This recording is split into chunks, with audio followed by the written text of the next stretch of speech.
आमच्या वकील महिला काही कौतुक करत होत्या की वकील वकील वकील महिला खूप आहेत तिथं. मला ज्यावेळी माझी भगिनी भेटते, माझी कलिग भेटते, त्यावेळी मला मनातून आनंद होतो. कारण शेअरिंग लाईफ मध्ये फार महत्वाचं असतं. आता आपण शेअर नाही व्हायला पाहिजे, आपण जलस नाही व्हायला पाहिजे.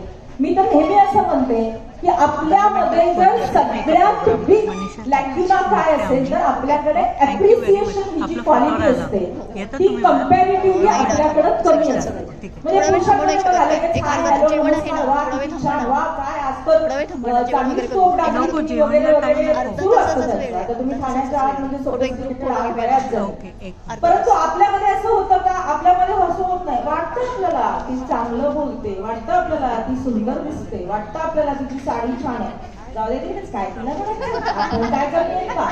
असं जोपर्यंत कमी होत नाही तोपर्यंत आपला एक लार्ज स्केल मध्ये आपण जे काम करतो त्या कामाचा इम्पॅक्ट समाजावर झाला पाहिजे. आणि समाजाला एक सिम्बॉलिक आपण यशस्विनीच्या सदस्य आहोत. हा सिम्बॉल जोपर्यंत महाराष्ट्रामध्ये पेनिट्रेट होत नाही, रुजत नाही, तोपर्यंत यशस्विनी सामाजिक अभियानाची जी टॅगलाईन आहे, टॅगलाईन काय बघा, मिळून साऱ्या जणी घालू गगनाला गवसणी.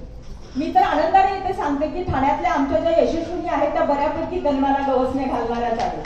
कारण ज्या पद्धतीने त्या बोलत होत्या, फक्त इथे ताई आहेत ज्या मुरबाडहून आलेल्या आहेत आणि शहापूर मुरबाड. मी काल मायाताईंशी, आमच्या ज्या सहकारी आहेत आणि सिनियर आहेत आमच्या पक्षातल्या या यशस्विनी महिलाही, आमच्या विद्यार्थी अतिशय सिनियर आहेत. मला इथं मी माझं भाग्य समजते की तुमच्यासारख्या सिनियर महिलांशी मला संवाद साधायची संधी मिळते आणि आपण बऱ्याच वर्षापासून एकमेकींना ओळखतो. आणि मला उलट इथं आनंद या गोष्टीचा वाटतो की सगळं क्रीम इथं ह्या हॉलमध्ये जमा झालंय. आता एक ब्ल्यू ड्रेसवाल्या ताई होत्या ज्या गेल्या का? हा तुमचं जाणीवपूर्वक काळजीने ऐकत होते. मला माझी मैत्रीण मनीषाने सांगितलं की त्यांचं काम खूप छान आहे. मला वाटतं तुम्ही यशस्विनी जॉईन करायला हरकत नाही. केली नसेल तर करा तुम्ही जॉईन. आणि आता आपला जो विषय आहे विधी साक्षरता, त्या विषयाला आपण हात घालूया. बऱ्याच प्रश्नाचं मंथन घुसळण आता ताईंसमोर आपण केलेली आहे. कुणी मनोधैर्याचे प्रश्न मांडले, कुणी महिला आणि बालकल्याणचे प्रश्न. मीनाक्षीताई पाटील तुमच्या, मी पण शेतकरी च्या बहीण आहात तुम्ही.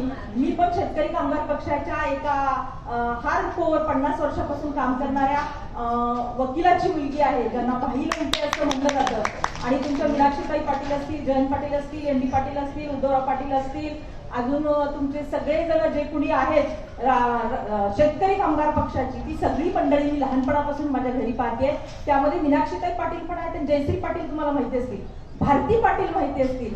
यांच्याबरोबर मी रेल्वेनी बीड कळपवरून प्रवास करून अलिबागची अधिवेशनं तिसरीला दुसरीला असताना मी ऐकलेली आहे. त्यामुळे शेतकरी कामगार पक्षाचा फार मोठा प्रभाव माझ्या लहानपणापासून माझ्यावर आहे. मी म्हणजे शेतकरी कामगार पक्षाची मासिकं सुद्धा सांगलीहून यायची. ते दोघं नवरा बायको मासिक सूर्यवंशी म्हणून होती, ती मासिक पाठवायची, मी ती वाचायची. कदाचित त्याच्या आपल्या आयुष्याच्या जडणघडणीत त्याचाही फायदा होत असतो, इनडायरेक्टली होतो, डायरेक्टली नाही झाला तरी. विधी साक्षरता हा जो विभाग आहे तो ताईने मुद्दाम सुरू केले. ताई सांगतात बघा, विवाहाचं रजिस्ट्रेशन झालं पाहिजे आणि प्रत्येकीने ते केलं पाहिजे. आमची मैत्रीण जी अतिशय सतर्क असते ती उठली आणि म्हणाली की काही कराड तर आम्ही हे सुरू पण केलं.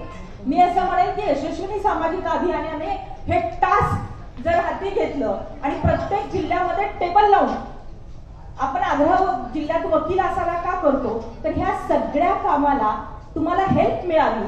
आणि ही सगळी जी कामं आहेत ती प्रशासन स्तरावर, न्याय स्तरावर आणि पोलीस विभाग या सगळ्याचं टायअप होऊन तुम्हाला कुठेही अडचण येऊ नये. विवाहाचं सर्टिफिकेशन करण्यासाठी काय काय लागतं, त्यात मग साक्षीदार लागतात, त्याची बायोमेट्रिक पद्धत काय आहे, काय काय डॉक्युमेंट्स लागतात, ते व्हेरीफाय कसे करून घेतले जातात, या सगळ्याची इत्तमभूत माहिती तुम्हाला असावी. म्हणूनच मला वाटतं फक्त आता क्राईम अगेन्स्ट वुमन, मी मायाताईंशी आणि विद्याताईंशी बोलले तर त्या म्हणाल्या की आमच्याकडे कंपॅरेटिव्हली क्राईम अगेन्स्ट वुमन जे आहे ते कमी आहे, कारण आमच्याकडे 40% महिला ह्या नोकरी करतात. म्हणून ते प्रश्न मिटलेत का? अजिबात नाही. नोकरी करणाऱ्या महिलांचे प्रश्न, त्याच्या फेजेस बदलल्यात, अवस्था बदलल्यात. पण मला असं वाटतं की प्रश्न हे बऱ्याच अंशी तेच आहेत, किंबहुना प्रश्नांची संख्या वाढलेली आहे. मी नेहमी माझ्या भाषणात म्हणत असते, औरत बनना कोई खेल नहीं है, औरत बनना कोई खेल नहीं है, हर रोज सूरज बनके निकलना पड़ता है. रोज तुम्हाला सूर्यासारखं तळपावं लागतं आणि रोज तुम्हाला काम करावं लागतं. आज तुम्हाला इथे सभागृहामध्ये आदरणीय ताईंना ऐकायला यायचंय, तर तुम्ही मला वाटतं सकाळी 8लाच तयार झाला तर इथे येऊन बसला. त्यामुळं इथं आल्यानंतर तुम्हाला काहीतरी मिळावं आणि या माहितीमुळे तुमचा फायदा व्हावा, यासाठी आमच्यासारख्या वक्त्यांना महाराष्ट्रभर आदरणीय सुप्रियाताई फिरवतात. आता विधी साक्षरतेमधून तुम्हाला मी इथला सेक्स डिटर्मिनेशन जो रेशिओ आहे, म्हणजे मुलांबरोबर मुलींचं प्रमाण किती आहे वगैरे, हे सगळं मी आदल्या दिवशी पाहत असते. तर ठाण्यासारख्या सुशिक्षित जिथं समाज आहे, जिथं हायली एज्युकेटेड आणि क्वालिफाईड आमच्या महिला भगिनी आहेत, ज्या ट्रेननी मला वाटतं आयुष्यातलं अर्ध आयुष्य ज्या ट्रेनमध्ये ट्रॅव्हलिंग करण्यात घालवत आहेत, त्यांना तर मला वाटतं कायद्याची माहिती असणं फारच गरजेचं आहे. मग आता सेक्स डिटर्मिनेशन तुम्ही नेहमी महाराष्ट्रातच काय तर देशात ऐकलं असेल की इथं मुलांपेक्षा मुलींचा जन्म रेट कमी आहे. मग यासाठी आपण यशस्वी सामाजिक अभियानाच्या माध्यमातून काय करू शकतो? तर आपण सेक्स डिटर्मिनेशन झालं नाही पाहिजे. इथं कुणी गायनिक डॉक्टर आहेत का? गायनिक डॉक्टर, स्त्री रोग तज्ञ. तर माझी अशी विनंती आहे जिल्हा समन्वयकांना की तुम्ही स्त्री रोग तज्ञ जर तुम्हाला गायनिक मिळाल्या तर घ्या, त्यांची सुद्धा खूप हेल्प आपल्याला होते. मग त्या सेक्स डिटर्मिनेशनच्या वेळेला तुम्हाला इथं आपल्याकडे स्त्रीभ्रूण हत्या होऊ नये. ठाणे जिल्ह्याला एवढी चांगली परंपरा आहे, इथं 40% महिला नोकरी करतात. म्हणजे इथं मला वाटतं बऱ्यापैकी जे घटनेला अभिप्रेत आहे त्याचं अंमलबजावणी किंवा इम्प्लिमेंटेशन इथं चांगल्या प्रकारे होतंय. म्हणून मी ठाणे जिल्ह्याचं कौतुक करते आणि नवी मुंबईच्या इथं महिला आहेत त्यांचंही कौतुक करते. तर सेक्स डिटर्मिनेशन झालं नाही पाहिजे यासाठी यशस्वी सामाजिक अभियानाच्या महिलांनी काय केलं पाहिजे? तर आपण एक ज्या ठाणे जिल्ह्यामध्ये आणि नवी मुंबईमध्ये स्त्री रोग तज्ञ आहेत त्यांच्याशी जर आपण हेल्प घेतली त्यांची, तर प्रत्येक गायनाकोलॉजिस्टकडे एक सोनोग्राफी सेंटर असतं आणि त्यामध्ये ते सोनोलॉजिस्ट असतात. तर ते सोनोग्राफी सेंटर जे आहे ते ऑथराइज्ड आहे का, त्याला शासनाची परमिशन आहे का, रेकॉग्निशन आहे का, त्याला यस फॉर्म जो असतो तो भरला जातोय का? म्हणजे इथं सेक्स डिटर्मिनेशन होत नाही, फक्त पाठी लावून जमतं का? तर ऍक्च्युली सेक्स डिटर्मिनेशन झालं नाही पाहिजे. ऍक्च्युली तिथं मुलाचा गर्भ आहे का मुलीचा गर्भ हे पाहिलं नाही पाहिजे. आता मी तुम्हाला एक उदाहरण सांगते. आपण असं म्हणायला हरकत नाही की ठाणे जिल्ह्यात असली काही प्रथा नाहीये, इथं काही सेक्स डिटर्मिनेशन होत नाही, पण इनडायरेक्टली कसं होतं ते मी तुम्हाला सांगते. आता गर्भ वाढत असतो आणि घरच्यांना वाटत असतं किंवा 2 कारट्या आहेत, 2 पोरी आहेत, आता तिसरी पोरगी व्हायला नको, म्हणून घरचे लोक बरं कोण करतं काळजी चिंता, कोण करतं? आपल्या सासूबाई करतात, आपल्याच ननंदबाई करतात, आपल्याच बहीण करतात. तुम्ही कधी ऐकलं का पुरुष लोक महादेवाला पाणी घालत बसले, गणपतीला काय अभिषेक करत बसले की माझ्या सुनाला मुलगी व्हावी, मुलगा व्हावा, माझ्या बायकोला मुलगा व्हावा? आपणच करतो सगळं, उपास तापास सगळं आपणच करतो. त्यामुळे मला वाटतं आपल्यामध्ये अवेअरनेस होणं ही फार मोठी आता गरज बनत झाली आहे. त्यासाठी यशस्वी सामाजिक अभियानाची संकल्पना आदरणीय ताईंनी मांडली. मग आपण काय करायचं? मग आपण समजा यशस्वीच्या महिला म्हणून ते उदाहरण मी जे तुम्हाला सांगत होते ते सांगते, म्हणजे तुमच्या लक्षात येईल की आपण काय करायचं. आपण एखाद्या डॉक्टरकडे गेलो तर डेकॉय म्हणजे मला कराडमध्ये आमच्या सहकारी ज्या काय जाधव ना, समिंद्रा जाधव, त्या म्हणल्या की मी डेकॉय घेऊन सुद्धा जाते. आता डेकॉय म्हणजे काय? तर तुम्ही प्रेग्नंट नसता पण तुम्हाला यशस्वी सामाजिक अभियानाच्या माध्यमातून मुलांनी इतकाच मुलीचा जन्मदर ठाणे जिल्ह्यात आणि नवी मुंबईत हवा आहे. मग तुम्ही काय करता? तुम्ही डेकॉय होऊन जाता, म्हणजे तुम्ही स्वतः प्रेग्नंट आहे असं सोंग घेऊन जाता आणि तुम्ही तिथं डॉक्टरकडे गेल्यानंतर डॉक्टर म्हणतात काय किती दिवसाच्या प्रेग्नंट आहे तुम्ही? सोनोग्राफी करायच्या अगोदर तर फक्त इन्फॉर्मेशन घेतली जाते ना. मग तुम्ही सांगता मग मी इतकी दिवसाची प्रेग्नंट आहे आणि मला पाहायचंय म्हणून. मग जर तो चिटिंग करत असेल, तो डॉक्टर सेक्स डिटर्मिनेशन करत असेल, तर तो काय करणार ते मी सांगते. मग तुम्ही तिथे सोनोग्राफी सुरू करता. मग तिथं तुम्हाला पेडा आणि जिलेबी असे 2 शब्द किंवा वेगवेगळे शब्द जे ओळखायलाच येत नाहीत, क आणि ख, ग आणि असे शब्द वापरले जातात. आता पेडा आणि जिलेबी हे सोपं आहे म्हणून मी तुम्हाला शेअर करते. मग डॉक्टर काय करतात? मग तुम्ही झोपता, तुम्हाला ते डॉक्टर म्हणतात त्याला 20-25 हजार रुपये लागतील बरं, काय असलं कुठं होत नाही, मी म्हणून करतो ठाण्यामध्ये, कोणाला सांगू नका तुम्ही, पण मी तुमचं करतो. मग तुम्ही म्हणता हो हो करा करा करा. मग पेढा आहे का जिलेबी आहे याच्यावर हे होतं. मग तो अगोदरच तुम्हाला सांगून टाकतो मी पेढा आहे का जिलेबी ते सांगतो तुम्हाला. म्हणजे काय झालं, तिथं सेक्स रिकग्निशन झालं. तुम्ही तर डेकॉय आहात, तुम्ही तर प्रेग्नंट नाही, त्यामुळे तुमची सोनोग्राफी होणं शक्य नाही. मग तुम्ही तात्काळ उठता आणि म्हणता त्याला म्हणायचं स्टिंग ऑपरेशन. हे स्टिंग ऑपरेशन तुम्ही ठाण्यासारख्या शहरात जर केलं, ठाण्यासारख्या जिल्ह्यात केलं, तर मला वाटतं सेक्स रेशो जो आहे तो बॅलन्सिंग येईल. जो मी पालघरमध्ये सांगितला की 1000 पुरुषांच्या मागे तिथं 887 मुली आहेत. म्हणजे किती मुली कमी पडायला तिथं? 125 मुली कमी पडायलात ना तिथं. मग इथं पण असंच असू शकतं. त्यामुळे मला काही तो ते स्टॅटिस्टिक मिळालं नाही, पण असू शकतं. तर आपण इक्विलिब्रियम मध्ये यायला, बॅलन्सिंग व्हायला आपण हे तुम्ही काम करू शकता. त्यानंतर आता मी विचारलं तर मला कोणीतरी मुरबाडचं, आमच्या विद्यार्थ्यांनी मुरबाडचं उदाहरण सांगितलं की तिथं एका मुलीवर अत्याचार झाला होता आणि आम्ही पेटून उठलो. ज्या ताई उभं आयुष्य ज्यांनी समाजकारणात आणि राजकारणात घालवलं त्या बायकांना कधीच स्वस्त बसत नाही. घरच्या कितीही अडचणी असल्या तरी ती बायका तिथं जाणार, पोलीस स्टेशनला जाणार, मदत करणार. म्हणजे तुम्ही यांना ट्रेन करणं हेच मला वाटतं यशस्विनीचा उद्देश आहे. आणि मग यांनी सांगितलं ताईंनी की आम्ही त्या मुलीवर अत्याचार झाला होता, शेजारच्याच माणसाने केला होता, तर आम्ही पोलीस स्टेशनला गेलो, तिथं मदत केली, पोक्सो ऍक्ट प्रमाणे गुन्हा नोंदवला. हे सगळं तुम्ही सांगितलं. म्हणजे ह्या कशा आहेत, ह्या अवेअर आहेत, यांना माहिती आहे सगळं, या कायदेशीर दृष्ट्या शिकलेल्या आहेत.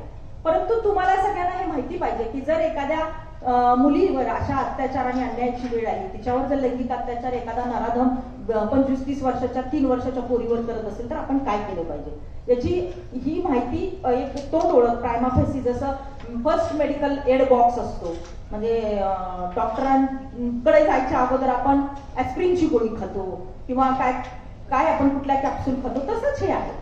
आता मी तुम्हाला एक माझ्या आयुष्यातलं म्हणजे मला जे अनुभव आले ते उदाहरण सांगते आणि तुम्ही कशी मदत केली पाहिजे ते मी तुम्हाला सांगते. मी बीडमध्ये राहते, बीडमध्ये वकिली करते. मला माजलगाव तालुक्यातून एक फोन आला की माझी 7 ते 8 वर्षाची मुलगी आहे, तिच्यावर शेजारच्या आंतरधर्मीय होते ते शेजारच्या 22 वर्षाच्या मुलांनी लैंगिक अत्याचार केला. तिचं वय 7 वर्ष, म्हणजे 2.5 वर्षाच्या पण मुलीवर होतं बरं का. मग मी म्हटलं बरं मग तुम्ही केस नोंदवली का? आम्ही पोलीस स्टेशनला अर्ज केलेला आहे म्हटलं. मग म्हटलं पुढे काय केलं? तर पोलीस म्हणले की बघू आता पुढे काय करायचं. मग मी म्हटलं आत्ता तुम्ही कुठे आहात? तर आम्हाला इथे सरकारी दवाखान्यात माजलगावचं पाठवलं. मी म्हटलं बरं ठीक आहे, जी काही कसं होतं माहिती का, आमच्यासारख्या महिलांनी जास्त विद्यार्थी आपण मध्ये मध्ये केलं ना तरी त्रास पण होतो, यंत्रणेलाही होतो आणि मग इनडायरेक्टली आपलं नाव उगीच बदनाम केलं जातं की यांचं काय बाबा कशाला या पुढे पुढे करतात एवढं, असं होऊन जातं. त्यामुळे थोडंसं आपण सायलेंटली घ्यायचं अशा याच्यामध्ये. एक मेन म्हणजे गार्डियन जे आहेत, पालक जे आहेत, त्यांचं काय म्हणणं आहे याला फार महत्व असतं अशा केसेसमध्ये. मग त्या मुलीच्या आईला मी फोन केला, आजीला फोन केला, तर आजीने मला सांगितलं की माझी सून आणि मुलगा हे कारखान्यावर ऊस तोडायला गेले होते आणि ग्रामीण भागातलं अतिशय गरिबीतलं हे कपल होतं आणि मी माझ्या नातीला सांभाळत होते. आणि मी आपलं काय करायचे, मुलगी घरी खेळायची, कुठं गोट्या खेळायची, कुठं काय खेळायची, मी आपलं शेतात जायचे यायचे, घरी आले की घरचं काम असायचं. 3 माणसाचं बनलेलं तरी करावंच लागते ना. आणि माझं वय झालेलं, मी काही लक्षच द्यायची नाही. तिने निकरवर निकर घालायला सुरू केली, एकावर डबल, पण ब्लिडिंग होत होतं ना. मग माझ्या लक्षात आलं की 3-4 निकर कसं काय ओल्या झाल्यात. म्हणून मी पाहिल्यानंतर माझ्या लक्षात आलं की अशी काहीतरी घटना इथं घडलेली आहे. आणि मग मी फोन केला म्हणजे माझ्या सुनाला आणि नवऱ्याला, लेकाला, की असं असं झालंय. मग ते तिथून कारखान्यावर कर्नाटकामधून आले आणि मग ही केस झाली. आता याला विलंब झाला की नाही, येईपर्यंत जाईपर्यंत 4-5 दिवसाचा विलंब होतो की नाही.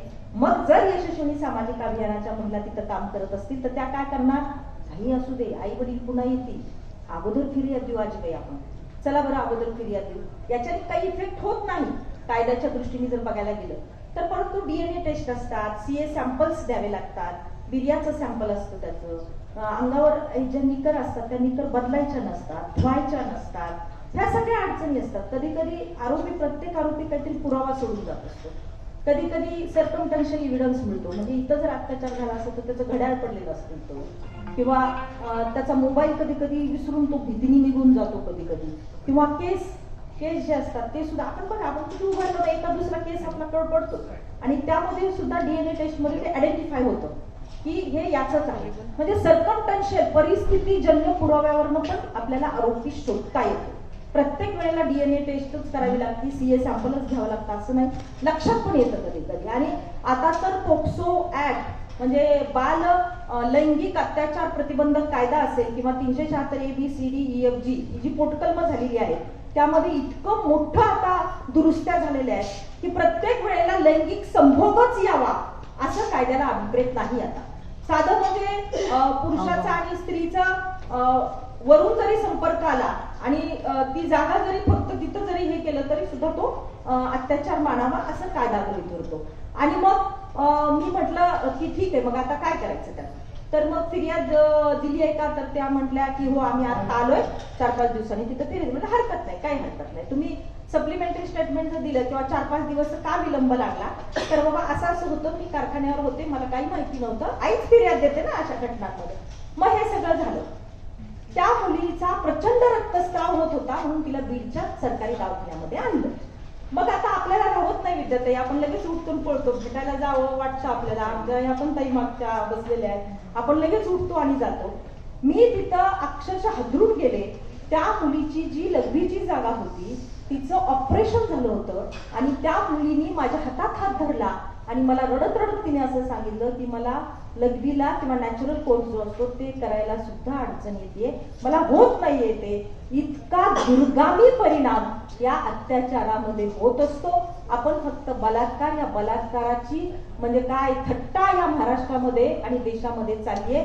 आपण याच्यावर जर गांभीर्याने विचार केला तर अशा प्रकारच्या 2, 3, 4, 5, 6, 7, 8 वर्षाच्या मुलींवर जर अशा प्रकारचे अत्याचार होत असतील तर देशाच्या ज्या या पुढच्या भावी पिढी आहेत त्यांचं किती पुढे अवघड आहे याचाही आपण विचार केला पाहिजे. म्हणून मला वाटतं की बलात्कार झाला की आपण न्याय व्यवस्थेच्या आणि पोलीस प्रशासनाला तर मदत करायलाच पाहिजे, पण इथं बऱ्याच जणी काउन्सिलर पण बसलेल्या आहेत, ही सुद्धा मदत, काउन्सिलिंग करणं सुद्धा, त्या मुलीला सांगणं सुद्धा की बाई पोरी काय होत नाही, तुला व्यवस्थित होईल सगळं, तुला लघवी व्यवस्थित होईल, तुला तुझा जो हे आहे टॉयलेट वगैरे सगळं व्यवस्थित होईल. तिचं दुसरं ऑपरेशन केलं, पहिल्या ऑपरेशननी तिला काहीच म्हणजे पाईपच तिचा निघाला नाही म्हणून दुसरं ऑपरेशन केलं.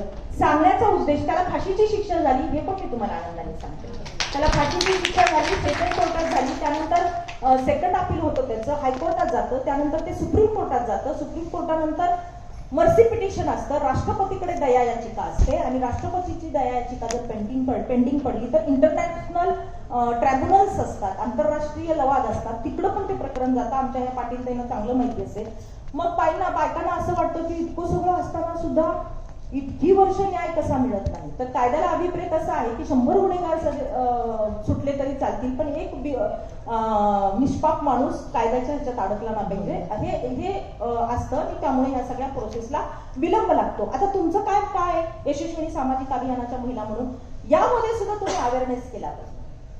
काही लोक काय करतात, इतके पॅनिक झालेले असतात की प्रत्येक वेळेला SP ला फोन लावतात, प्रत्येक वेळेला DYSP ला फोन लागतात, प्रत्येक वेळेला IP जो कोणी IPS किंवा जो कोणी इन्व्हेस्टिगेशन ऑफिसर असतो, इन्व्हेस्टिगेशन ऑफिसर म्हणजे चौकशी, त्या केसची चौकशी करणारा जो माणूस असतो त्याला मंडळून सोडतात फोन लावून. आणि मग आमच्यासारख्यानी जर विद्यार्थ्यांसारख्या किंवा आमच्या ह्याच्या बायकांनी जर फोन केले, अहो काय झालं त्या केसमध्ये, काय लावलं, म्हणजे आपल्याला पण ते पुन्हा ॲरोगंटली बोलतात. म्हणून मला वाटतं की तुम्ही जर प्रशिक्षित असाल, मला वाटतं आदरणीय सुप्रियाताईंना हेच अभिप्रेत आहे की तुम्ही जर प्रशिक्षित असाल तर उठसूट तुम्ही फोन लावू देणार नाही. तुम्ही काय म्हणणार, बाई ही सगळी प्रोसिजर असते, ही कायद्याची प्रोसिजर आहे, ही प्रशासनाची प्रोसिजर आहे, ही पोलीस व्यवस्थेची, थोडा वेळ जाऊ द्या, आपण करू व्यवस्थित. हे झालं.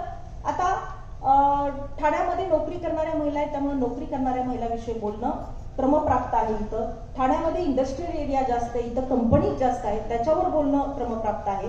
आता मी तुम्हाला सांगते, इथं बालविवाहाचं मला वाटतं शहापूर, त्यानंतर मुरबाड, अंबरनाथ हे आदिवासी भागातले पट्टे आहेत का, पालघर, भिवंडी आणि पालघरला काल बोललो आहे तिथं. तर आदिवासी भागातले जे पट्टे आहेत तिथं हायकोर्टामध्ये एक याचिका झाली होती आणि त्या हायकोर्टाच्या याचिकेवर एक जजमेंट आलं की आपल्या महाराष्ट्रामध्ये 16 जिल्ह्यांमध्ये जे आदिवासी पट्टे आहेत तिथं बालविवाहाचं प्रचंड प्रमाण आहे, परंतु शासनाने 3000 बालविवाह रोखलेले आहेत, यंत्रणा राबवून. मग आता बालविवाह हा जो कायदा आहे तो आपल्याकडे 2006 ला अस्तित्वात आला. मग बालविवाह प्रतिबंधक कायद्यानुसार आपण काय केलं पाहिजे? ताई नेहमी सांगतात की लग्नाचं रजिस्ट्रेशन केलं पाहिजे. मला वाटतं एखाद्या हॉलमध्ये जर लग्न चाललंय तर त्या मुलीचं वय किती आहे हे जर आयडेंटिफाय करायचं असेल तर लग्नाचा रजिस्ट्रेशन त्याचबरोबर वयाचा दाखला जर आपण घेत गेलो तर मला वाटतं हे फार सुलभ प्रक्रिया होईल. आणि ठाण्यासारख्या महानगरपालिकेत विवाह नोंदणी कार्यालय असतं. ग्रामपंचायतमध्ये हे आमच्या मुरबाडच्या ताईला माहिती असेल, सगळ्या ग्रामपंचायतामध्ये विवाह नोंदणी कार्यालय असतं. मग तुम्ही काय करायचं? विवाह प्रतिबंधक हा जो बालविवाह प्रतिबंधक कायदा आहे त्यामध्ये तरतुदी अशा आहे की ग्रामपंचायत स्तरावर ग्रामसेवक हा विवाह प्रतिबंधक अधिकारी असतो. तालुका स्तरावर सीडीपीओ हा विवाह प्रतिबंधक अधिकारी असतो आणि जिल्हा स्तरावर महिला बाल कल्याण अधिकारी. मग त्या तहसीलदार सुद्धा घेतलेला आहे, मॅजिस्ट्रेट सुद्धा घेतलेले आहेत. मग तुम्ही काय करायचं? जर तुम्हाला वाटलं एखाद्या मुरबाडसारख्या आमच्या ताई आलेल्या असल्या आणि त्यांना वाटलं की आमच्या गावात बालविवाह होतोय पण मला माहितीच नाही काय करायचं असतं, कायदा तर आहे पण नेमकी प्रोसिजर काय आहे हे माहिती नाही, तर ताई आपण असं करायचं. जर तुम्हाला कळालं की एखाद्या आदिवासी भागात असा बालविवाह लावतोय, काल फार पालघरमध्ये मृण्मयीताईला माहिती चर्चा झाली या विषयावर की एक आदिवासी 4-4, 5-5 लग्न करतो आणि हिंदू मॅरेज ऍक्ट किंवा ही जी प्रोसिजर आहे हिंदू धर्मामधली जी कायद्याची प्रोसिजर आहे ती आदिवासी समाजाला लागू होत नाही. त्यामुळे 4-4, 5-5 लग्न करतो तो. हिंदू वारसा हक्क कायद्याप्रमाणे जरी एका पुरुषाने हिंदू पुरुषाने 2 लग्न केलेले असले तरी पहिल्या पुरुषापासून झालेली 2 मुलं आणि दुसऱ्या पहिल्या बाईपासून झालेली 2 मुलं, दुसऱ्या बाईपासून झालेली 3 मुलं, असे 5 जरी त्याला मुलं असले तरी 5 जणांना इक्वल शेअर द्यावा. ते 5ही मुलं लिजिटिमेट चाइल्ड म्हणजे औरस चाइल्ड, अनावरस नाही असा कायदा गृहीत धरतो. पण आदिवासीमध्ये 4-4 बायका ते करतात आणि प्रेग्नंट झाल्यावर लग्न करायचं, लेकरू झाल्यावर लग्न करायचे, ही प्रथा अनिष्ट प्रथा आदिवासी भागामध्ये आहे.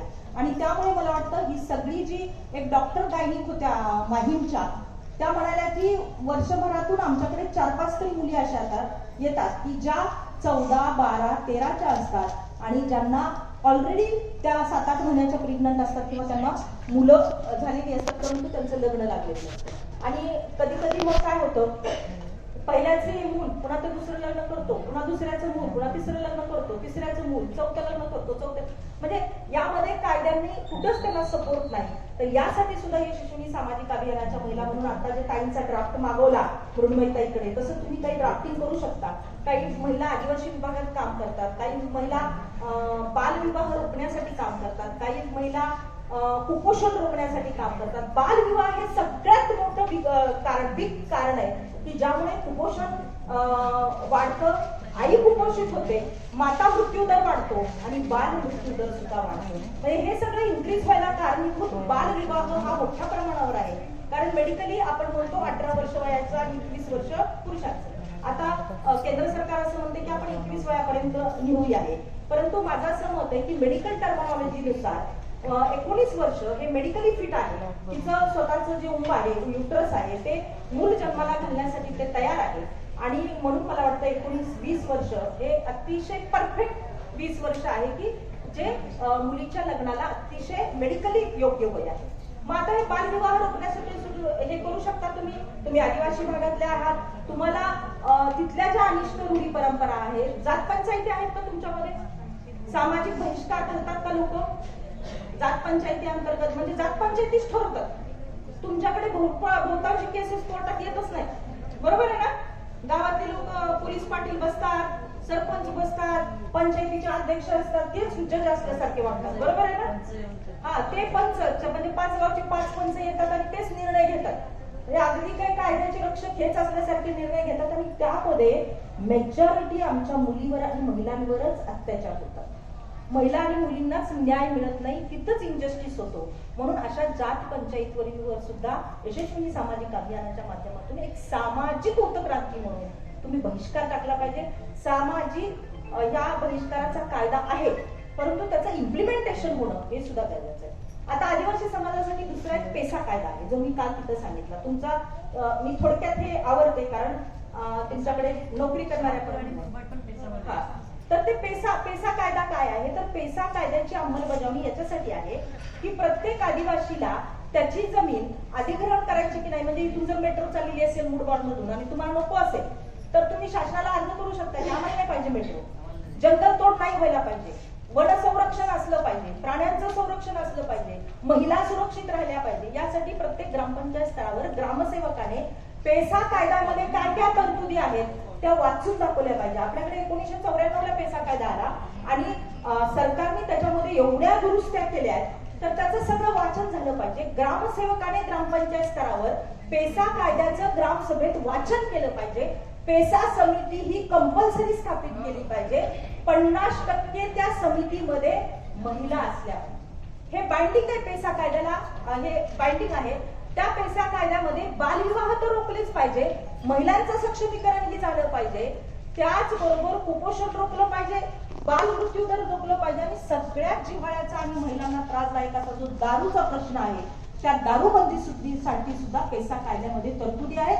दारूचं उत्पादनही झालं नाही पाहिजे आणि दारू वितरितही झाली नाही पाहिजे यासाठी सुद्धा पेसा कायद्या अंतर्गत तुम्ही आदिवासी समाजामध्ये यशस्वी सामाजिक अभियानाच्या माध्यमातून काम करू शकता आणि तेच काम मला वाटतं आदरणीय ताईंना अपेक्षित आहे. हा झालं पेसा कायदा. इंडस्ट्रियल एरिया इथं आहे का? तर आहे. जसं पालघरला आहे तसंच इथं आहे. ठाण्यामध्ये मला वाटतं काय तयार होत नसेल, इथं कपडा तयार होत असेल, इथं भांडी तयार होत असतील, जे जे काही आहे इथं तुम्ही बसलेला सोफा सुद्धा इथं तयार होत असेल. त्यामुळे मला वाटतं आज आपण कोरोना काळात जर पाहिलं तर सगळ्यात बेरोजगार कोण झाल्या तर आपल्या महिला झाल्या. कारण सगळ्या कंपनीज वाइंडअप ची वेळ आली, म्हणजे बंद व्हायची वेळ आली आणि आमच्या महिला बेरोजगार झाल्या. त्यामुळे कंपनीज आणि इंडस्ट्रीमध्ये मोठ्या प्रमाणावर महिला काम करतात. कारण विश्वासार्हता जे YCPचं ब्रीद आहे, विश्वासार्ह सर्वोत्तम सेवा, हे जे ब्रीद आहे ते ब्रीद एक्झॅक्टली जर कोण आपल्या आयुष्यामध्ये वापरत असेल तर तुम्ही आम्ही वापरतो, महिला सगळ्या वापरतात. त्यामुळे कंपनी आणि इंडस्ट्रीला तुमच्याकडून काम करून घेणं अपेक्षित असतं. मग आता याच्यासाठी काय काय कायदे आहेत? तुम्ही तिथं कंपनी आणि इंडस्ट्रीमध्ये ज्यावेळी कामगार म्हणून जाता डेली वेजेसवर, काही जणी रोजच्या पगारावर जातात. मग आता तिथं कायदा काय आहे? आपलं संविधान काय म्हणतं? आपल्या संविधानामध्ये आर्टिकल 39 असं आहे की जितकं पुरुषांना वेतन तितकंच बाईला वेतन दिलं पाहिजे, म्हणजे समान वेतन. हे डॉक्टर बाबासाहेब आंबेडकरांनी संविधान लिहिताना म्हणलेलं आहे. त्यामुळे आपण नेहमी म्हणतो की हिंदू कोड बिल जे आहे ते स्त्री पुरुष समानतेचा जणू काही जाहीरनामाच आहे आणि या जाहीरनामा 39 मध्ये टाकलाय की पुरुषांना जितकं वेतन तितकंच महिलांना वेतन. माझ्याकडे काल आम्ही ज्यावेळी कार्यक्रमाला बसलो होतो त्यावेळी जिल्हा परिषदच्या सदस्य होत्या. त्या म्हणाल्या की मी जिल्हा परिषदची सदस्य आणि माझ्या एरियामध्ये मेडिसिनची कंपनी तिथं महिला जातात पण महिलांना 250 रुपये मिळतात. मी म्हटलं पुरुषांना किती मिळतात? 350 रुपये मिळतात. मग हा इंजस्टिस आहे की नाही? मग तुम्ही जायचं म्हणायचं का आम्हाला का 250 त्यांना का 350? मग आता तुम्हाला ओझ्याची कामं देतात का? त्यांना ओझ्याची कामं देतात का? म्हणजे तुम्हाला कशी कामं आहेत? टेबलची कामं आहेत का ओझ्याची कामं आहेत? त्याच्यावर सुद्धा वेजेस डिपेंड असतात. जर तुम्हाला पुरुषा इतकंच अंगमेहनतीचं काम देत असतील, पुरुषा इतकंच बौद्धिक मेहनतीचं काम देत असतील, पुरुषा इतकेच 8 तास देत असतील तर तुम्ही याच्यावर आवाज उठवला पाहिजे. आणि इक्वल पेमेंट्स ऍक्ट जो 1974ला आपल्या देशामध्ये आला त्याचं इम्प्लिमेंटेशन जे संविधानाने त्या काळात दिलेलं होतं त्याचं इम्प्लिमेंटेशन ठाणे जिल्ह्यातल्या आमच्या ज्या सुशिक्षित महिला आहेत त्यांनी जर केलं तर ते मॉडेल म्हणून संपूर्ण महाराष्ट्रामध्ये जाईल. हे काम तुम्हाला करायचंय असं मला वाटतं. आता तिथे एक अजून दुसरा प्रश्न म्हणजे प्रश्न अगोदरच्या आदल्या दिवशीच्या सिटीज मधून मिळतात नाही त्याच्यावर आम्ही बोलतो दुसऱ्या दिवशी. तिथे एक प्रश्न असा उपस्थित झाला की स्थानिकांना रोजगार मिळतोय का? आमच्या अनेक महिला भगिनी अशा आहेत की त्या आमच्याकडे आम्ही जिल्हा परिषदचे सदस्य आहोत, लोकप्रतिनिधी आहोत म्हणून येतात आणि म्हणतात ताई काम कर बघा ना कुठेतरी, अहो घरच चालत नाही, आम्ही तशा म्हणजे उपाशी मरायची वेळ आली. कारण सगळ्यात जास्त नवऱ्यापेक्षा बायकोला घर चालवायची चिंता असते. बघा तुम्ही किती जरी बाई फिरत असली तर तिचं लक्ष ते काय भार फिरे आकाशी चित्त तिचे पिलापाशी तसंच असतं. आणि मग मी म्हटलं बरं मग स्थानिकांना नोकऱ्या मिळाल्या पाहिजे पण आमच्याकडे मिळत नाहीत. म्हणजे कुशल कारागीर जरी आमच्या क्षेत्रात असले तरी त्यांना नोकऱ्या मिळत नाही. याच्यासाठी काही कायदा आहे का? मला आनंद झाला की मी म्हणलं हो कायदा आहे. 80% स्थानिक पुत्रांनाच नोकरीत घेतलं पाहिजे अशा प्रकारचा कायदा आहे. मग ते असंघटित क्षेत्रात असो किंवा संघटित क्षेत्रात असो. असंघटित क्षेत्रातल्या ज्या महिला आहेत म्हणजे ज्या कचरा गोळा करतात, ज्या रस्त्यावर फिरून काहीतरी विकतात, यांच्या तर खूप अडचणी आहे. संघटित क्षेत्रातल्या महिलांना तरी त्यांच्या एनजीओ हे असतात काय युनियन असतात, युनियन, आणि त्यांचे युनियनचे लीडर म्हणले चला चला चला चला की त्या पळत जातात. परंतु एक एक एक एक महिलांना न्याय मिळवण्यासाठी मला वाटतं यशस्वी सामाजिक अभियानाच्या माध्यमातून आपण काम केलं पाहिजे. अनेक वेळा आपण पाहतो की नगरपालिकेत एखादी सफाई कामगार महिला जर असेल तर तिला वेळेवर वेतन मिळत नाही, तिला अनेक अडचणी असतात, तिच्याकडून ओव्हर ड्युटी करून घेतली जाते. यावेळी तुम्ही लक्ष दिलं पाहिजे. आणि स्थानिकांना 80% नोकऱ्यात सामावून घेतलं पाहिजे. मग तुम्हाला हे कसं कळेल की तुमच्यामध्ये एखादी प्लास्टिकची कंपनी आहे ठाण्यामध्ये, तिथं स्थानिकांना प्राधान्य दिलं जातं का? तर हे ओळखायला येतं तुम्हाला. जिल्हा उद्योग केंद्र म्हणून असतं प्रत्येक जिल्ह्यामध्ये, तिथं नोंद असतात. हा, तिथं नोंद असते.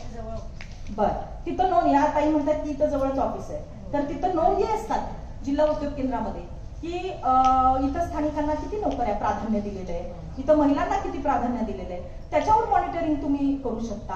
कामं भरपूर आहे. जर तुम्हाला इच्छा असेल सामाजिक अभियानामध्ये तुम्ही समाजाची सगळी प्रश्न जर लावून धरली तर मला वाटतं सगळं व्यवस्थित व्हायला फार काही वेळ, जसं रजिस्ट्रेशन झालं पाहिजे लग्नाचं, तसं हे सुद्धा बायका ज्या काम करतात त्यांना सुद्धा हे केलं पाहिजे. आता मॅटर्निटी लिव्ह ऍक्ट जो असतो, त्यांना आमच्या माहिती आहे की गरोदरपणात बायकांना रजा मिळणं हा सुद्धा तिचा एक कायद्याने अधिकार आहे. मग तिला मिळतेय का?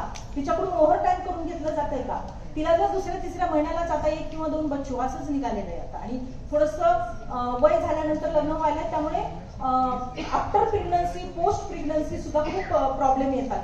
आणि त्यामुळे मग दुसऱ्या तिसऱ्या महिन्यात जर एखाद्या बाईला बेड रेस्ट सांगितली तर मोठी कंपनी तिला देते का बेड रेस्ट? किंवा छोटी कंपनी जिथं संघटित कामगार नाही तिथं तिला लिव्ह मिळते का? याच्यावर सुद्धा तुम्ही वॉच ठेवला पाहिजे. तिला कायद्याने लिव्ह मिळणं, मला वाटतं पहिलं 12 आठवड्याचं होतं, नंतर 26 आठवडे झालं, आणि अगोदर सुद्धा आता 2 महिने लिव्ह मिळायला लागली. एका वर्षामध्ये जर तिने त्या कंपनीमध्ये 80 दिवस नोकरी केलेली असते, 80 दिवस, तर तिला या सगळ्या कायद्याचा प्रॉफिट मिळावा असं कायद्यामध्ये तरतुदी आहे. मग तिला मिळतंय का? दुसरा एक महत्वाचा प्रश्न आहे बघा, तुम्ही ऐकलंय की नाही मला माहिती नाही, पण आमच्या बीड जिल्ह्यातल्या अंबाजोगाई विधानसभा मतदारसंघाच्या आमदार, त्या भारतीय जनता पार्टीच्या असल्या तरी मला उल्लेख करायला काही हरकत नाही, त्या सोशल मीडियामध्ये किंवा इलेक्ट्रॉनिक मीडिया समोर सांगत होत्या की माझी बेबी 2 महिन्याची आहे आणि मला फिडिंग करायचं सुद्धा मंत्रालयात प्रॉब्लेम येतो. ज्यावेळी मला विधिमंडळात जावं लागतं त्यावेळी आता माझी जर मुलगी रडायला लागली तर तिला मी फिडिंग कुठं करू? हा झाला त्यांचा लोकप्रतिनिधीचा प्रश्न. तुमचा आमचं काय? तुम्हाला रेल्वेमध्ये 4-4, 5-5 तास प्रवास करावा लागतो. तुम्हाला मुंबईला जर एखाद्या कंपनीत जॉब करायचा असेल तर तुम्हाला 4-5 तास जाणं येणं होतं. मग बच्चू कुठं सोडायचा, त्याला हे कुठं करायचं, फिडिंग कुठं करायचं, असा प्रश्न असतो.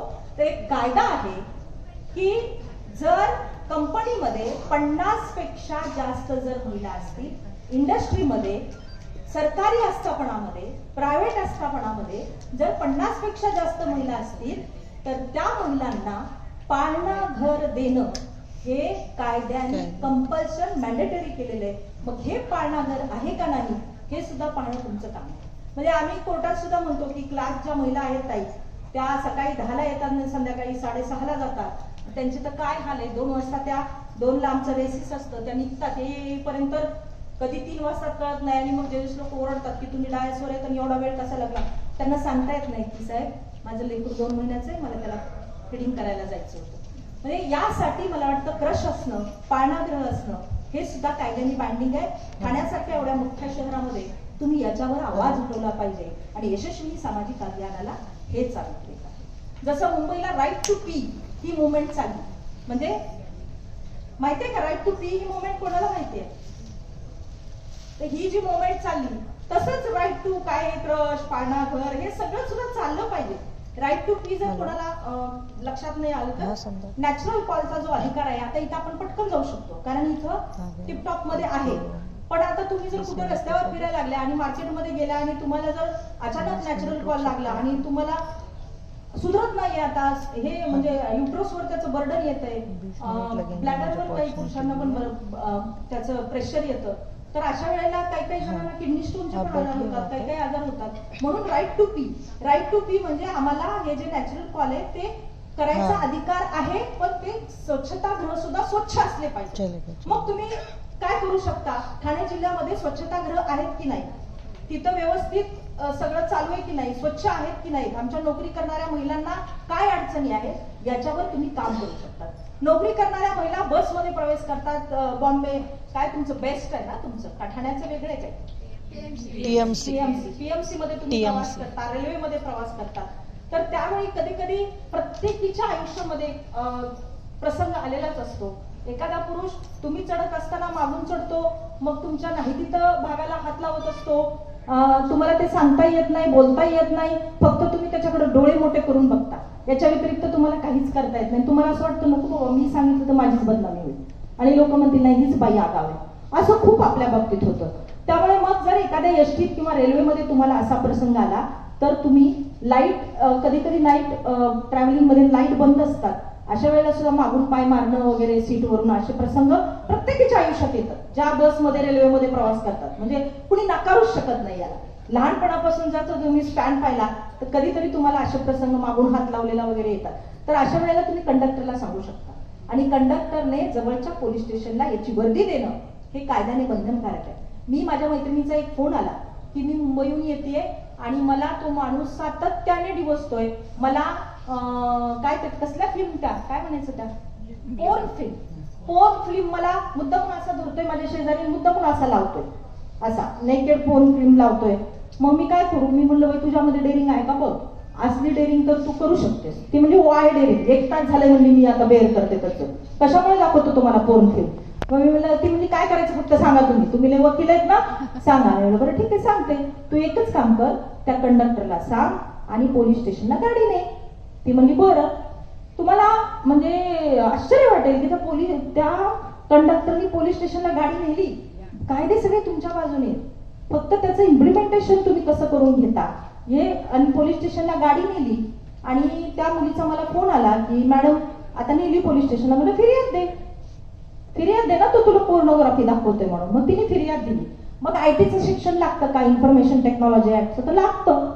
पोर्नोग्राफी दाखवणे, शक्ती विधेयक जे आता तुम्ही आपण सगळेजण सेलिब्रेशन करता, आपण सगळ्या महिला महाविकास आघाडीने शक्ती विधेयक आपल्याला दिलं म्हणून, त्यामध्ये सुद्धा हे पोर्नोग्राफी, मॉर्फिंग करणं, ह्या सगळ्या तरतुदी घातलेल्या आहेत. ट्रोलिंग, आता ताईंनी विषय काढला ट्रोलिंगचा, कमेंट्सचा, हे सगळं आयटी सेक्शन मध्ये, आयटी कायद्यामध्ये, इन्फॉर्मेशन टेक्नॉलॉजी कायद्याच्या 66-67 नुसार हा गुन्हा आहे.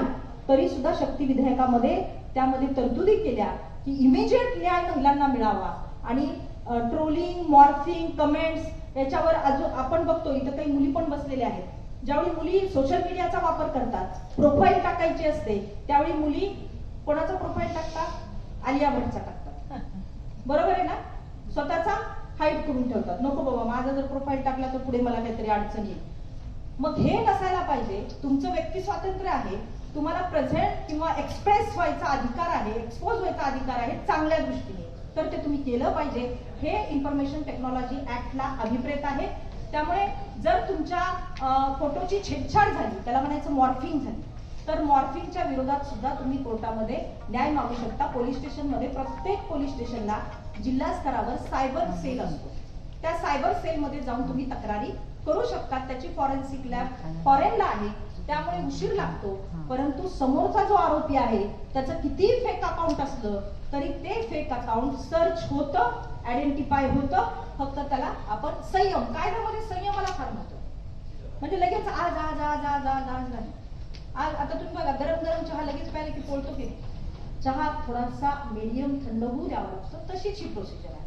आणि म्हणून मला वाटतं, मी एक उदाहरण 2-3 ठिकाणी सांगितलं असेल की मॉर्फिंगचं काय उदाहरण आहे मी तुम्हाला सांगते.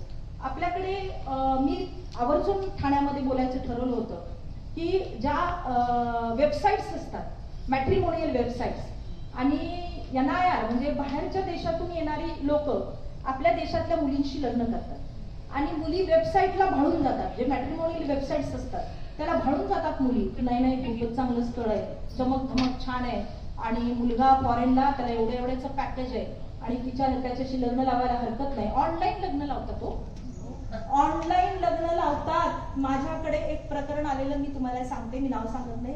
आमच्याकडे अतिशय सुशिक्षित अशा डॉक्टर होत्या, त्या योगायोगाने आता मुंबईलाच राहायला आल्यात, कारण त्यांचा मुलगा मुंबईला आहे. त्यांची एक मुलगी दिल्लीला राहत होती. दिल्लीला तिने वेबसाईटवरून, मॅट्रिमोनियल साईटवरून एक राजकोट कुठे आहे? गुजरात, राजकोटचा मुलगा सर्च केला. कास्ट, क्रीड काही माहिती नाही. त्या दोघांनी लग्न केलं आणि 1 वर्षाच्या आत त्या मुलीला असं कळालं की आपलं दोघांचं ऑनलाईन व्हिडिओ कॉलवरून लग्न झालंय. पण त्या मुलाचे ऑलरेडी 2 लग्न झाले आणि तो USA ला, अमेरिकेला राहतो. मग आता त्या मॅडमनी मला फोन केला की ऐसा चीट करा रे उसने, असं तसं म्हणायला लागला. आता तुम्ही जर तुमच्या क्षेत्रात काम करत असाल तर टेंटेटिव्हली तुम्हाला डॉक्टर लोक वगैरे ओळखत असतात, फॅमिलियर असतात सर. मी म्हटलं की काय करायचं का मॅडम, तर म्हणे नाही मी त्या मुलीला पाठवते, कन्सल्टिंग फीस काय असेल ते तू घे. मग आम्ही म्हणलं बीडमध्ये कन्सल्टिंग फीस अजिबात नाही, किती सांगा, फ्री ऑफ कॉस्ट सांगा. मग ती मुलगी आली माझ्याकडे, मी म्हणलं आपने बिलीव ही कैसा किया ना, बिलीफ ही कैसा रखा की ऑनलाइन मैरिज करना, क्या करना, प्यार में पागल हुई थी मैं, असं म्हणतो.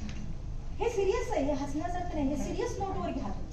अशा अनेक पालक आहेत आता की त्या पालकांना अशा अडचणी यायला लागल्यात आता. मुली ऐकतच नाही, मुली नाही मुझे वही चाहिए, वही अच्छा है, वही दिखता अच्छा, वही मुझे संभालेगा अच्छा, उसका पेमेंट अच्छा है, वो अट्रॅक्टिव्ह है, ऐसा वैसा वैसा पिढी अच्छी आहे. हा, तर त्यासाठी मला वाटतं तुम्हाला आता फार सतर्क राहणं गरजेचं आहे. कारण असं जर व्हायला लागलं तर ती मुलगी घरकी ना घाटकी होऊन जाते. ती मुलगी अतिशय मेंटल ट्रॉमा मधून जात होती. ती मुलगी माझ्याकडे ज्यावेळी आली होती त्यावेळी मलाच अनइझी वाटत होतं की एवढी हायली क्वालिफाईड मुलगी माझ्याकडून काय ऍडवाइस घेते. परंतु ज्यावेळी मला तिचं दुःख कळालं त्यावेळी माझ्या लक्षात आलं, अरे बापरे हे वेगळंच प्रकरण आहे. त्यामुळे मॅट्रिमोनियल साईटवर किती विश्वास ठेवायचा हे सुद्धा मुलींनी आणि पालकांनी, रात्रभर मुली ऑनलाईन असतात आणि लक्षात येत नाही. त्यामुळे या मॅट्रिमोनियल साईट बॅन केलेल्या आहेत शासनाने, आणि जर कुठं चालू असतील तर त्या बॅन करणं हे सुद्धा मला वाटतं यशस्वी सामाजिक अभियानाच्या माध्यमातून तुम्ही काम करू शकता. मॉर्फिंगचं एक उदाहरण देते मी तुम्हाला. मॉर्फिंग मध्ये होतं काय, एखादा मुलगा एखाद्या मुलीला म्हणतो की मला तू खूप आवडतीस, आई लव्ह यू, तुम्हारे बगैर मैं जी नहीं सकता, खा भी नहीं सकता, पी भी नहीं सकता, कुछ भी नहीं कर सकता. मग ती लग्न करते. लग्न केल्यानंतर तिला असं कळतं की हा चिटर आहे. आता तो चिटर कुठल्या विषयात आहे ते तुम्ही समजून घ्या. मग ती काय करते, नको बाबा म्हणते आता ह्याच्याकडे मला राहायचं नाही.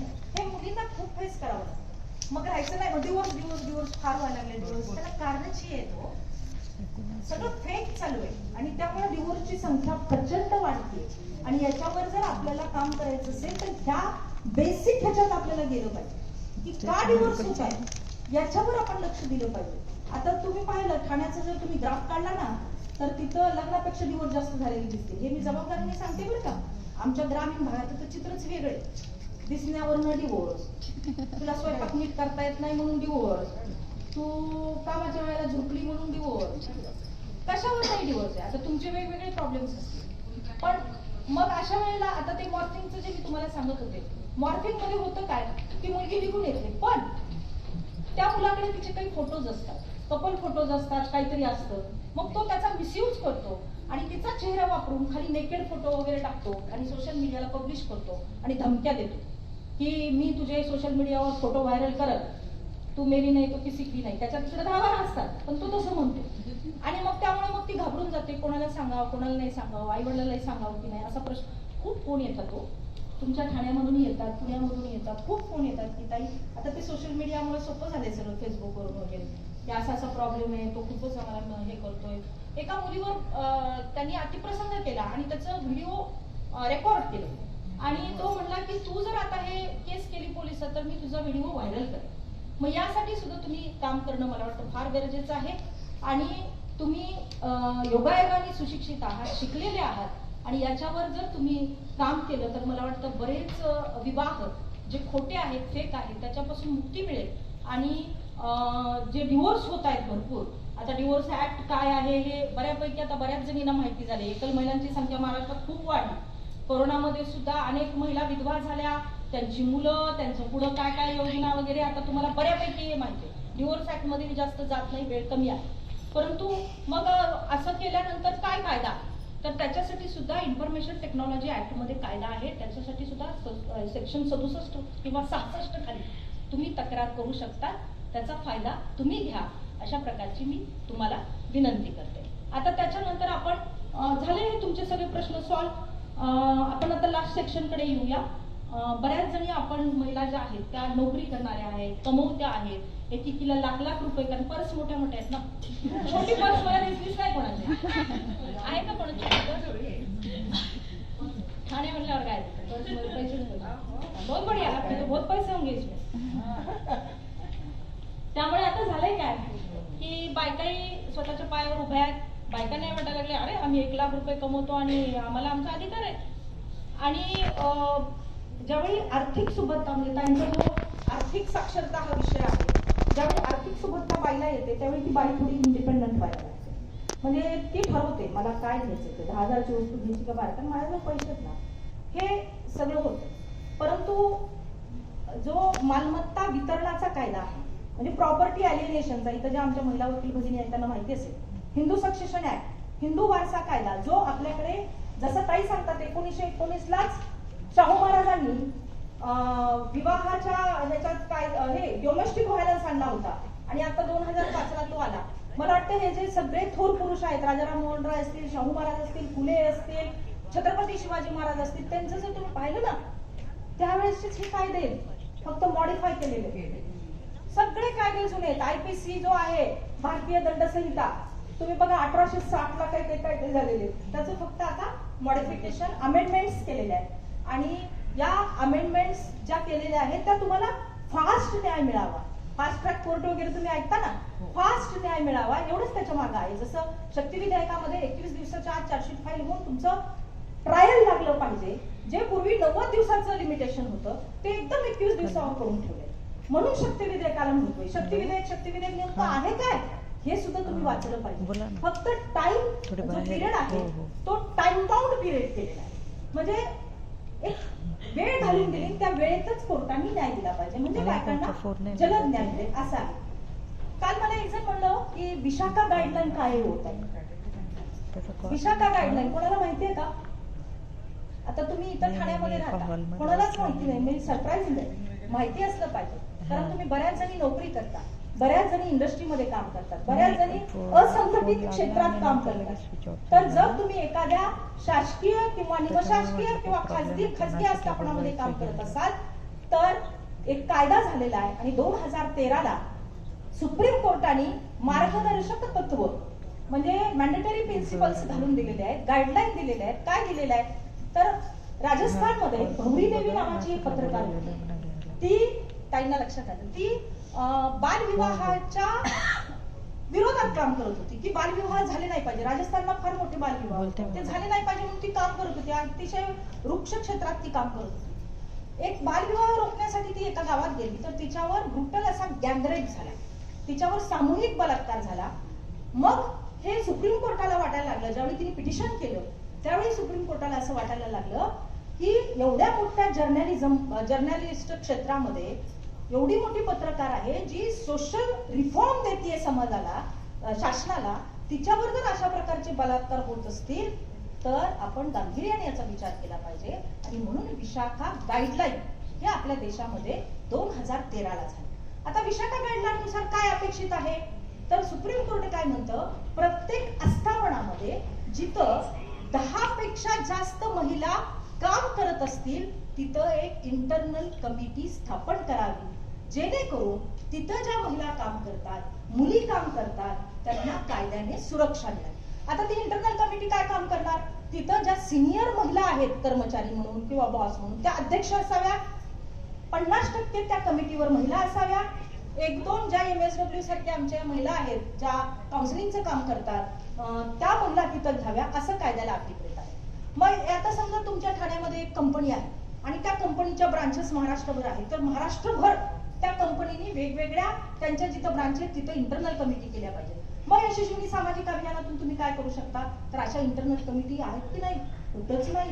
त्यासाठी तुम्ही काम करू शकता. जर त्या कंपनीने इंटरनल कमिटी नाही केली तर त्यांना 50,000 रुपयाचा दंड ठोठावण्याची सुद्धा तरतूद कायद्याने आहे. फक्त तुम्ही काय करायचं, पोलीस स्टेशनला इन्फॉर्म करायचं की इथं इंटरनल कमिटी आहे. नाही, आता मला एक सांगा, इंटरनल कमिटी जरी असली तरी महिला तक्रार करतात का? घाबरतात महिला. महिलांना त्यांचं चारित्र्य हे ते गोष्टी खूप असतं आणि मग महिलांना वाटतं तसंच जाग सहन करतात. कंपनीमध्ये जाच कशासाठी होतो, तुला प्रमोशन देतो, तू मी म्हणत तसं कर, तुला पगार वाढवून देतो, तू मी म्हणत तसं कर, तुला मी माझ्या शेजारीच चेअर टाकून बसवून देतो, तू काहीच काम करू नको, तू फक्त मला एंटरटेन करायचं. असतं का नाही हे प्रश्न सगळीकडे. SP ऑफिसमध्ये आम्ही सगळे बघतो, पोलीस ज्या वर्षानुवर्ष एका टेबलवर पोलीस असतात, आम्ही म्हणतो कसं काय हो मॅडम तुमचं काय वशिला काय की बाबा 15 वर्ष झालं तुम्ही तिथंच आहे, पता की नाही असं. मग त्या अशा मिश्किलपणे बघून असतात आपल्याकडे, पण तिथं त्याच्या मागे काहीतरी स्टोरी असते. आणि मग महिला लवकर तक्रार करायला जात नाही, पण त्या कायद्याने इंटरनल कमिटीमध्ये असं म्हणलंय की 3 महिन्याच्या आत तुम्ही त्याची तक्रार केली पाहिजे. 3 महिन्याच्या आत तक्रार केल्यानंतर काउन्सिलिंग केलं जातं तिथं. जर समेट घडवून आणायची असेल तिथंच प्रकरण मिटवलं जातं, ना की पोलीस स्टेशनला नेलं जातं. पण त्या मुलीची जर इच्छा नसेल, त्या बाईची इच्छा नसेल, तर त्याची केस होऊ शकते. जर सातत्याने तिच्यावर अत्याचार होत असेल तर लास्ट ज्यावेळी अत्याचार झालाय त्यावेळी तिने कंप्लेंट फाईल करायची, असं कायदा म्हणतो की लास्ट झाल्यानंतर. आणि जर 3 महिने उलटून गेले आणि तिने रिक्वेस्ट केली तर कंप्लेंट फाईल होऊ शकते. पण दुर्दैवाने मी तुम्हाला एक सांगते, आमच्या बीडमध्ये LIC ऑफिसमध्ये इंटरनल कमिटी नव्हती आणि योगायोगाने मला एका कार्यक्रमाला बोलवलं होतं. मी मला इथं कुठंच कंप्लेंट बॉक्स वगैरे दिसत नाही. इंटरनल कमिटी LIC ऑफिसला सुद्धा बंधन करायला, कारण LIC ऑफिसमध्ये भरपूर महिला काम करतात. ते म्हणजे आम्ही लगेच करतो. मग त्यांनी केली.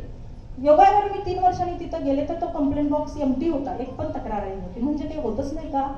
होतं, पण बायका व्हॉइस रेज करत नाही.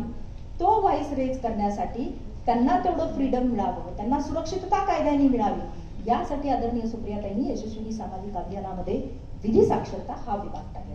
आता लास्ट सेक्शन सांगते आणि माझी रजा घेते. जो प्रॉपर्टी हस्तांतरणाचा कायदा आहे, मी तुम्हाला जे म्हणलं हिंदू सक्सेशन ऍक्ट नुसार 1956 ला जो कायदा झाला, 1937 ला पूर्वी झाला. आपण ऐकलं असेल बघा, राजे रजवाडे 16-16 हजार बायका करायचे. मग त्यानंतर 1937 ला असं ठरलं की बाबा हे सगळं बंद झालं पाहिजे आणि दुसऱ्या बायको करणं वगैरे हे सुद्धा कायद्याने ती बेकायदेशीर ठरली पाहिजे. मग 1956 ला बाईला थोडाफार सेक्शन 6 नुसार हिस्सा मिळायला लागला. म्हणजे फार नाही पण उगी थोडा मिळाला. पण आदरणीय शरदचंद्रजी पवार साहेबांनी जे ताई म्हणतात की महिला धोरण 1994 साली या देशामध्ये महाराष्ट्रात पहिल्यांदा महिला धोरण आणलं आणि महिलांना, मुलींना मुला इतका जन्मताच राईट मिळायला लागला प्रॉपर्टीमध्ये. त्यांचा उद्देश असा होता की हुंडा ही जी अनिष्ट प्रथा आहे ती प्रथा बंद व्हावी आणि मुलींना सुद्धा मुलांनी इतकाच अधिकार आईवडिलाच्या जर प्रॉपर्टीमध्ये दिला तर हुंडा कुणीच घेणार नाही प्रॉपर्टीच्या हिशोबाने. पण प्रश्न असा असतो की प्रत्येकाला असं वाटतं अरे बापरे मुला इतकाच मुलीला हिस्सा म्हणल्यावर अवघड आहे. आता मग लोक प्रश्न विचारतात, आम्हाला तर 2च मुलं आहेत, आमचा काही प्रश्न नाही, जाऊ दे तिकडे, आम्हाला काय मिळणार आहे. पण त्यांच्या हे लक्षात येत नाही की त्यांना 2 सुना येणार आहेत, 2 सुना येणार आहेत आणि त्या सुना येताना प्रॉपर्टीचा राईट घेऊन येणार आहे. परंतु आमच्या बऱ्याच बायका म्हणतात आम्हाला काय वडिलांच्या प्रॉपर्टीमध्ये राईट नको, आम्हाला आपलं दिवाळी सण वार जरी मिळाले तरी बाद झालं. अशा आमच्या कित्येक महिला आहेत. आणि हक्क सोडपत्र जे 100 रुपयाच्या स्टॅम्पवर करून दिलं जातं, संमती पत्र जे 100 रुपयाच्या स्टॅम्पवर करून दिलं जातं, सेक्शन 17 रजिस्ट्रेशन ऍक्ट नुसार सगळ्यात जास्त जर या देशात हक्क सोडपत्र कोण करून देत असेल तर आमच्या महिला भगिनी करून देतात. कारण आमच्या महिला भगिनींना भावांना सांभाळायचं असतं, कुटुंबाला सांभाळायचं असतं. त्यामुळे हक्क सोडपत्र करून देताना तुमची मानसिक तयारी असो नसो, तुम्हाला कुटुंब टिकवायचं असतं म्हणून तुम्ही हक्क सोडपत्र करून देता. पण एवढं सगळं असून सुद्धा जर तुमच्या आई वडिलांना भाऊ सांभाळायला झाले तर आमच्या भगिनी उठतात आणि म्हणतात ताई अहो मला नाही घ्यायचो, माझा भाऊ इतका मस्ती करायला लागला ना, हे सगळं माझ्या आई वडिलांनी कमवले. मग त्यासाठी काय करतात, आणि मग त्यासाठी दावा द्यावा लागतो. चल द्या तुम्ही दावा. हिस्से व्हायला लागले की भाऊ सरळ होईल. अशी आम्ही सरळ केलेली माणसं आहेत. त्यामुळे यामध्ये सुद्धा तुम्ही फिरून घ्या आणि तुमच्या आई वडिलांना चांगलं कसं सांभाळता येईल यासाठी सुद्धा तुम्ही एक वचक म्हणून या कायद्याचा अंकुश ठेवायला वापर करू शकता.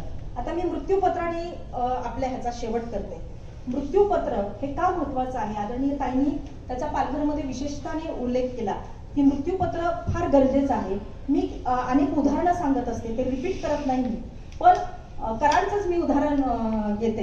कराडला यशवंतराव चव्हाणांनी मी तिथं मध्ये शिरायला लागले तर तिथं मला एक कोनशिला दिसली. त्या कोनशिलावर त्यांनी एक विल डीड लिहिलेलं होतं, मृत्यूपत्र लिहिलेलं होतं की माझ्या मिसेस म्हणजे ज्या वेणुताईंची ही इच्छा होती की इथं माझ्या नावाने स्मारक व्हावं. म्हणजे काय होतं, ते विल डीड होतं. ते विल डीड कुणी केलं, यशवंतराव चव्हाणांनी केलं. झालं की नाही तिथं स्मारक, वेणुताई चव्हाण स्मारक.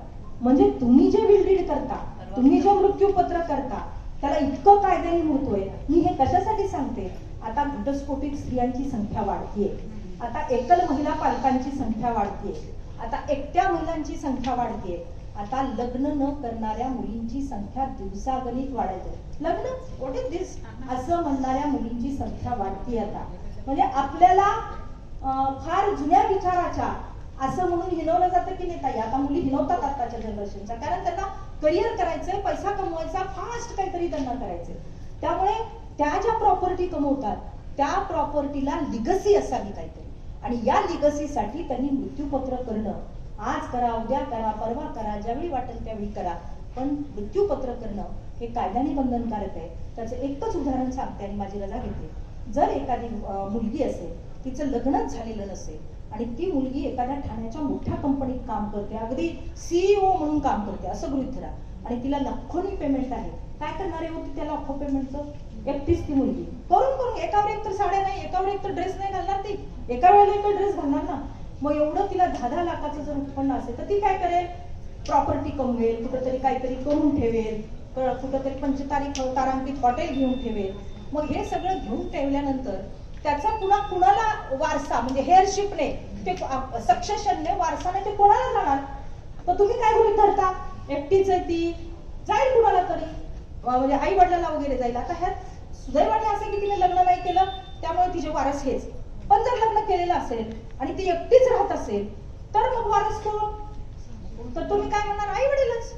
कारण नवऱ्याने सासऱ्याने तिला काही बघितलेलंच नसतं ना, असं वाटू शकतं तुम्हाला.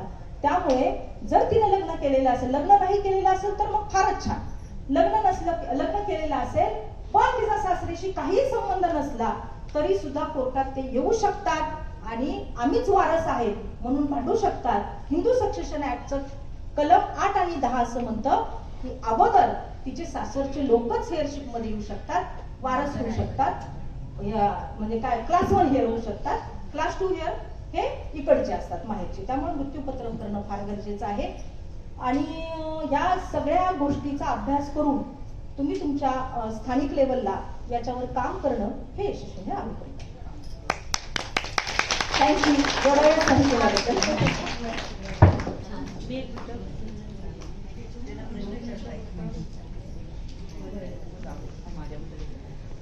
प्रश्न उत्तरांसाठी वेळ झाले, 1:15 झालाय.